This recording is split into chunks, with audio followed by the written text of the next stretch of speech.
আগে আয়াতের তর্জমা আমরা বোঝার চেষ্টা করি। আল্লাহ বলেন, হে ঈমানদারেরা, ঈমানদার যত জায়গায় ডাক দিয়েছেন, আল্লাহ মোহাব্বত করে ভালোবেসে ডাক দিয়েছেন। পৃথিবীতে যত মানুষ আছে, ঈমানদারদের দাম আছে ফেরেশতার চাইতেও বেশি। আর যারা আল্লাহর কোরআন যাদের ভেতরে নাই, ঈমান যাদের ভেতরে নাই, আল্লাহর কোরআনের বিরোধিতা যারা করে, এরা কুত্তার চেয়ে খারাপ। এরা কার চেয়ে খারাপ? কার কথা কে বলেছেন? আল্লাহ বললেন, লাহুম কুলুবুন লা ইয়াফকাহুনা বিহা ওয়া লাহুম আ'য়ুনুন লা ইউবসিরুনা বিহা ওয়া লাহুম আযানুন লা ইয়াসমাউনা বিহা উলাইকা কাল আন'আমি বাল হুম আযাল উলাইকা হুমুল গাফিলুন। আল্লাহ রাব্বুল আলামিন বলেন, কলম দিলাম আমি আল্লাহ কোরআন বোঝার জন্য। দুনিয়ায় ব্যবসা বাণিজ্য কিভাবে খাওয়া দাওয়া করা লাগে, কিভাবে বিবাহ শাদী করা লাগে, কিভাবে ব্যবসা করা লাগে, কিভাবে আইবি পাস করা যায়, কিভাবে ডক্টর হওয়া যায়, কিভাবে ইঞ্জিনিয়ার হওয়া যায়, জজ হওয়া যায়, উকিল হওয়া যায়, ব্যারিস্টার হওয়া যায়, দুনিয়ায় চলার জন্য কি কি লাগে সে সব শিখলো।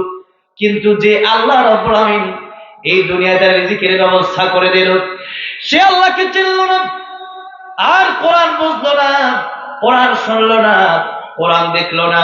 আল্লাহ রাব্বুল আলামিন বলছেন, শুধু কুকুর নয়, বরং কুকুরের চাইতেও তারা আরো জঘন্য। কে বলেছেন?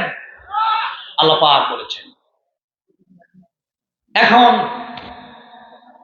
কেন মানুষ কুকুরের চাই বেশি নিকৃষ্ট, আর মানুষ কেন ফেরেশতার চেয়ে বেশি দাম? একটু বুঝাই দেবো। অনেকে ফেরেশতার চেয়ে দাম নেই।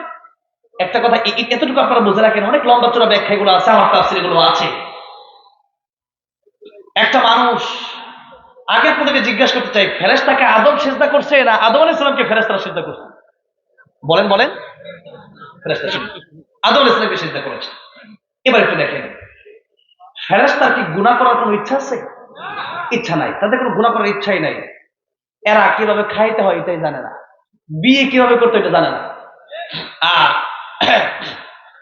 মানুষ তারা খাবারের জন্য, দুইটা ডাল ভাতের জন্য ডাকাতিও করে। কেন? একটু পরে খাবার না পেলে আমি অসুস্থ হয়ে যাব, মরে যাব হয়তো, এরকম চিন্তা ভাবনা করে টাকা পয়সা। এরপরে দেশের যখন দুর্নীতি হয় তখন ডাকাতিগুলো বেশি হয়। শিক্ষিত মানুষ যখন এই দেশে বৈষম্যের শিকার হয়ে যায় তখন ডাকাতি হয়। ঠিক না? ঠিক।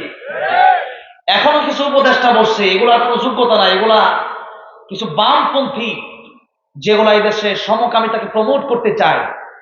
এরপরে দেশের ভিতরে এদেশে তারা যে চরিত্রের কারণে মানুষ ধ্বংস হয় সেই চরিত্রগুলা প্রমোট করতে চায়। আল্লামা আহমদ শফিকে তিতুল হুজুর বলে গালি দিচ্ছে, এরকম উপদেষ্টা এখনো আছে। লাথি মেরে এই উপদেষ্টাদেরকে সহায় দেন। ঠিক না? ঠিক। কোন মুসলমানের নেতা কোন নাস্তিকের বাচ্চা কোন বামপন্থী হতে পারে না। মুসলমানের নেতা হবে আল্লাহর কোরআন যার ভিতরে আছে, সেই হবে মুসলমানের নেতা। রাজা আছে, হাত দেখতে চায়।